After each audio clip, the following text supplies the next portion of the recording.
Olá, leitores! Meu nome é Arthur e no vídeo de hoje então chegou a hora de comentarmos sobre os 10 melhores livros que eu li nesse ano de 2020. Então, sem mais delongas, bora lá pro vídeo de hoje.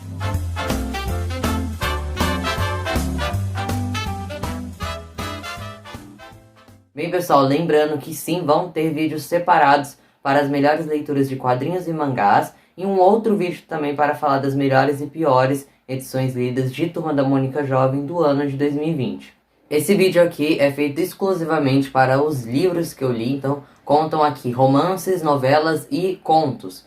Contos, ou seja, coletâneas deles, tá? Não contos separados. Bem, foi muito difícil de montar essa lista aqui. Vocês vão ver que no final eu vou ainda falar de muitas menções honrosas, porque eu acho que eu não posso deixar de falar desses livros que eu vou colocar aqui na menção honrosa, porque eles também, assim como os 10 primeiros colocados, foram muito importantes para meu ano. Eu li bastante livro esse ano, foi o ano que eu mais li livros, né? E muitos deles me agregaram bastante. Muitos deles somente me divertiram, e eu acho que isso já cumpre uma parte do papel dos livros também, que é divertir, entreter. Mas alguns deles também me mudaram a forma de ver o mundo e me evoluíram como pessoa e etc. Bem, começando então com o primeiro colocado, que eu acho que vocês já devem imaginar, se vocês assistiram aí as últimas resenhas do canal, vídeos de leitura, é então Flores para Algernon, de Daniel Cayles. Esse daqui é uma ficção científica clássica lançada no ano de 1959 como um conto. Entretanto, ela foi publicada como um romance mais pra frente no ano de 1966. Aqui então a gente vai acompanhar a história de Charlie. E ele possui então uma deficiência intelectual. Um dia então ele vai passar por um procedimento, uma cirurgia que nunca foi testada em humanos, somente em animais como ratos. E um desses ratos de laboratório em que sofreu esse mesmo teste, né, essa mesma cirurgia em que o Charlie vai passar, é o rato branco Algernon. Então o Charlie passa por essa cirurgia e após isso então ele começa a enxergar o mundo de uma forma diferente. Então conforme o seu intelecto vai aumentando, o seu QI vai aumentando, a sua percepção sobre as pessoas, as atitudes dela e sobre a sociedade como um todo mudam completamente e a gente vai vendo então a evolução desse personagem.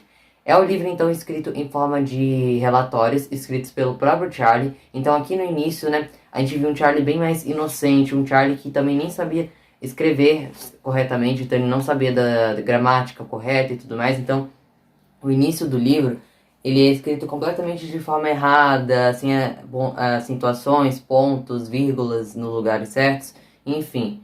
E depois, então, conforme o QI do Charlie vai aumentando, essa escrita vai se tornando mais formal e até mesmo mais rebuscada. É um livro curto, é um livro fácil de se ler, não demora muito, mas é um livro muito impactante e vai te comover assim de uma forma imensa, me comoveu pelo menos. É um livro assim que realmente é muito impressionante. A gente vê o mundo, né, da ótica de uma pessoa com uma deficiência intelectual. É um livro que vai colocar a gente muito no lugar do Charlie, então ele vai fazer a gente sentir a empatia, né? Enfim, é um livro assim que me provocou muitas sensações e é o tipo de livro que eu já falei na minha resenha e falo de novo. É o livro que me torna leitor, é o que me faz eu gostar de ler. Enfim, eu gostei muito desse livro aqui, não tinha como deixar de colocar ele nessa lista e é aqui super merecido em primeiro lugar. Bom, aí agora já começa a ficar difícil, né, a lista. Eu acho que desses 10 aqui colocados, o que eu tenho uma certeza realmente de que eu não mudaria a colocação é de Flores para Algernon. O resto aqui eu acho que eu mudaria a posição de alguns mais pra frente, mas por enquanto tá assim. Então o segundo colocado é uma obra importantíssima e super conhecida aí também. Então, A Revolução dos Bichos, escrito então pelo George Orwell.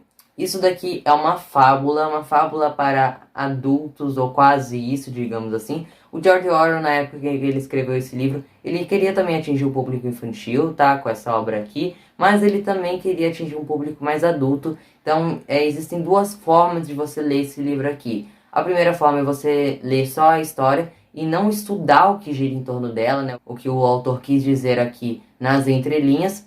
E a outra forma, então, é você estudar, né, todo o contexto da época e as críticas, então, e as observações em que o autor quis fazer da sociedade que ele estava vivendo na época. É um livro super curto, super fácil de ler, mas que carrega um peso muito grande. É um livro surpreendente. Então aqui a gente vai acompanhar uma fazenda, Granja do Solar, e basicamente um dia os animais daquela granja se rebelam contra os donos daquela fazenda e os expulsam de lá. A partir desse momento eles tomam posse daquele local e os porcos então vão começar a comandar aquele local e os outros animais também de uma certa forma. É um livro que vai fazer muita crítica a regimes totalitários e como eles podem ser perigosos e como eles se instauram na nossa sociedade. É perturbador ver o como esses animais sofrem essa alienação, tá? Por conta dos porcos, né? Que viram basicamente o líder deles.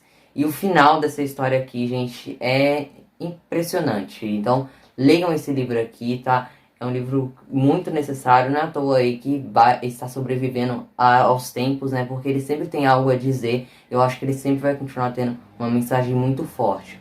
E aproveitem, né, para nesse ano de 2021, caso você ainda não tenha lido, leia. Ele entrou em domínio público agora, então muitas editoras vão publicar esse livro ano que vem. Já tem edição da Antofágica planejada, da Biblioteca Azul, da Aleph, se eu não me engano. Enfim, mas eu recomendo bastante essa edição aqui da Companhia das Letras, né, que é a que era a única que tinha no mercado editorial até o momento. Ela é muito boa.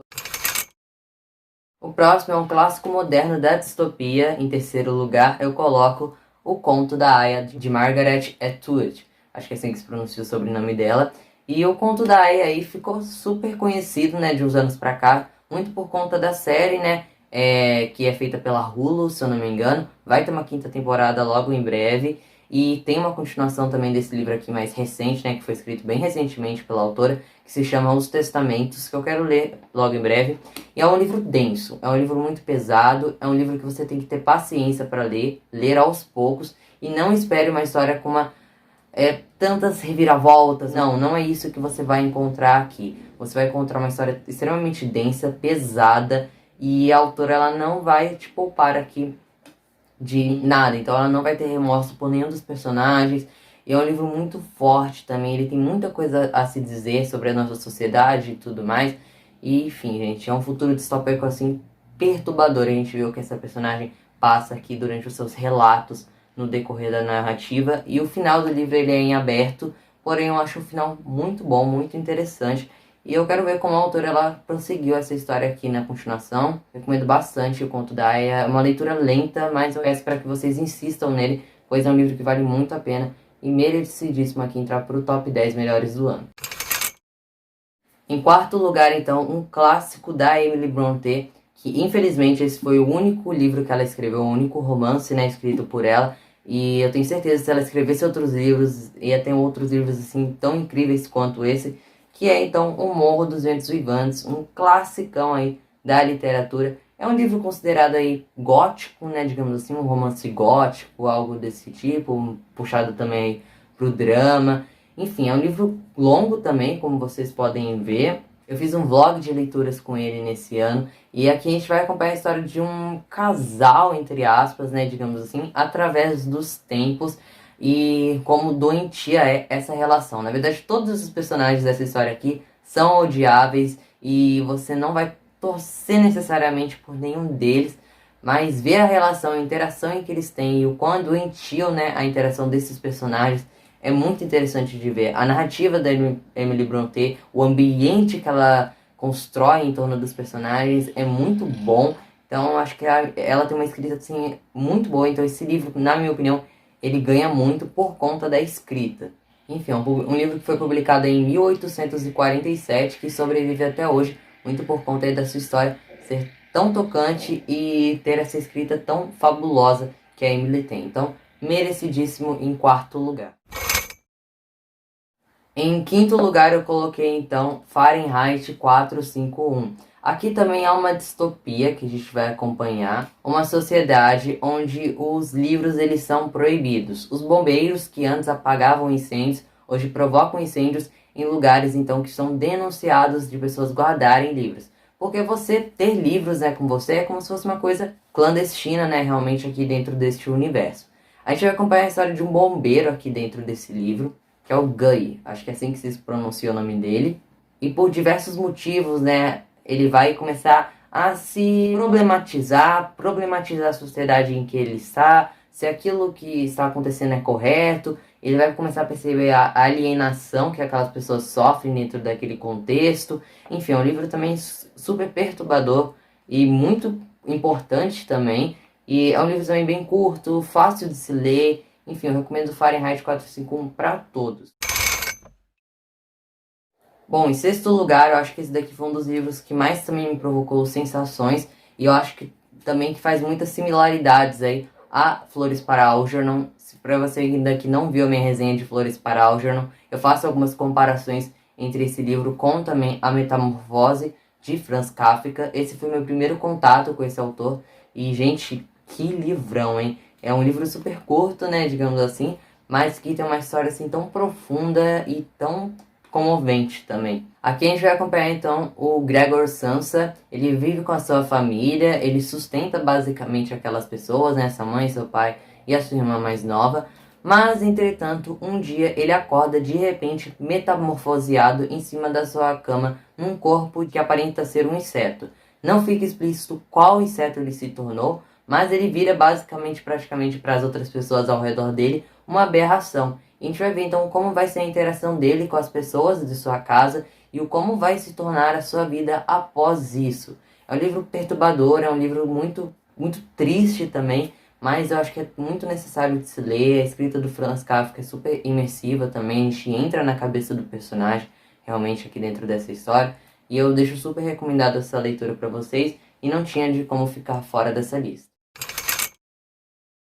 Em sétimo lugar, eu decidi colocar O Retrato de Dorian Gray, de Oscar Wilde. Esse foi um livro também que eu gostei demais de ler na época. É um livro também gótico, né, digamos assim, considerado por algumas pessoas. E aqui, então, a gente vai acompanhar a história de Dorian Gray, né? No início do livro, fica a entender, então, que ele era um rapaz inocente, uma pessoa até que boa, né, para as outras. Entretanto, no dia que ele olha seu próprio retrato feito por um amigo dele, ele meio que se apaixona pela sua própria imagem e ele decide, então, vender, basicamente, fazer um pacto, né, e vender a sua alma pela beleza eterna. E a partir daí, então, a gente vai acompanhar a evolução desse personagem, ou aqui nesse caso, né, falando melhor, a regressão do Dorian Gray. E o final dessa história aqui é muito interessante, é um livro assim que eu gostei demais de ler, não tinha como ficar de fora dessa lista aqui. Em oitavo lugar, o livro que mais me emocionou no ano de 2020 é, então, Um Litro de Lágrimas. Não tem como não se emocionar com esse relato real dessa garota que passou por tantas dificuldades em sua vida e ela sempre persistiu ali na medida do possível, né? Aqui a gente acompanha a história da Aya Kito. Nasceu então no ano de 1962 no Japão e ela tinha uma vida comum, só que a partir de então da sua adolescência ela começa a notar algo estranho em si mesma, né, nos seus movimentos, no seu equilíbrio, algo de estranho realmente no seu corpo. Então ela descobre, junto com a sua família, que ela tem uma doença que não tem cura, tá? Uma doença super rara, chamada, vou ter que ler aqui, degeneração espinocerebelar. E, gente, é uma coisa muito emocionante, que faz você chorar realmente. É um livro, assim, muito triste, e são relatos da própria Aya aqui dentro, tá? É como se fossem diários em que ela escreveu de como estava a evolução da sua doença, nos momentos de esperança, nos momentos de angústia. E, enfim, gente, tem uma adaptação para filme e também tem uma adaptação para mangá dessa história aqui. Eu li a adaptação para mangá, mas leia o livro, tá? É muito bom. Em nono lugar, o meu primeiro contato com Machado de Assis, né? Que foi por meio de O Alienista. Essa obra aqui, super divertida e que traz algumas críticas também nas entrelinhas, me fez me apaixonar pela escrita do Machado de Assis e querer ler outros livros dele. Isso daqui, na verdade, é uma novela do autor. Novela é um livro mais curto que um romance, né? E mais longo também que um conto. E aqui, então, a gente vai acompanhar a história do Bacamarte, que é esse cientista aqui, que ele decide, então, instaurar um hospício numa cidade, né? E a gente vai ver, então, como ele vai se comportar ali dentro. E no fim da história a gente fica se perguntando quem realmente é louco, né? E, enfim, gente, é um livro muito legal. Recomendo bastante para vocês. Em décimo lugar, mais um livro oriental aqui, que é um livro que com certeza eu quero reler logo em breve, pois é uma história assim que eu sinto que eu necessito ainda voltar para ela, para pegar algumas coisas que eu ainda não peguei, que é um livro contemporâneo, um livro que fez muito sucesso, está fazendo lá no Oriente, né?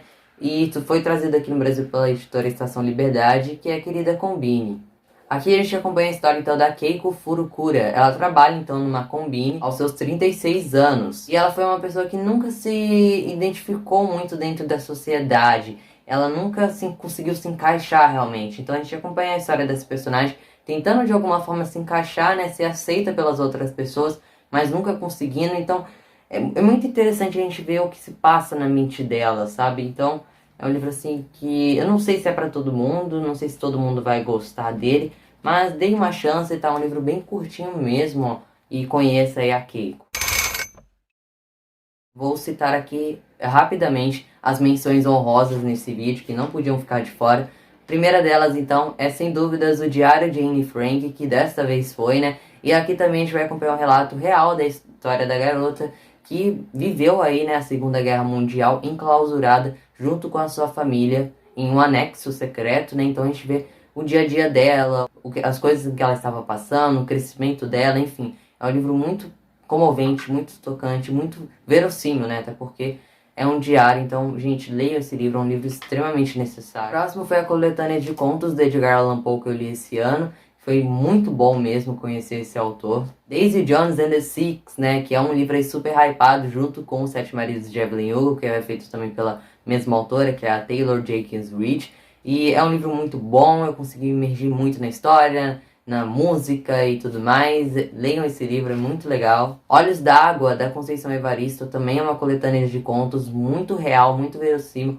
Enfim, pessoal, esses foram os livros aí que em 2020 me marcaram, né? Que foram as melhores leituras de uma certa forma pra mim e foram os que mais me comoveram. 2020 foi um ano excelente pra mim de leituras, tá? E digam aí embaixo nos comentários qual é a lista de vocês de melhores livros que vocês leram nesse ano, aqueles livros que te divertiram, que te trouxeram algo de novo, né? Enfim, eu vou ficando por aqui, eu espero que vocês tenham gostado do vídeo. Se gostaram, já sabe, deixe o seu like, se inscreva-se no canal, comentem e até uma próxima. Tchau!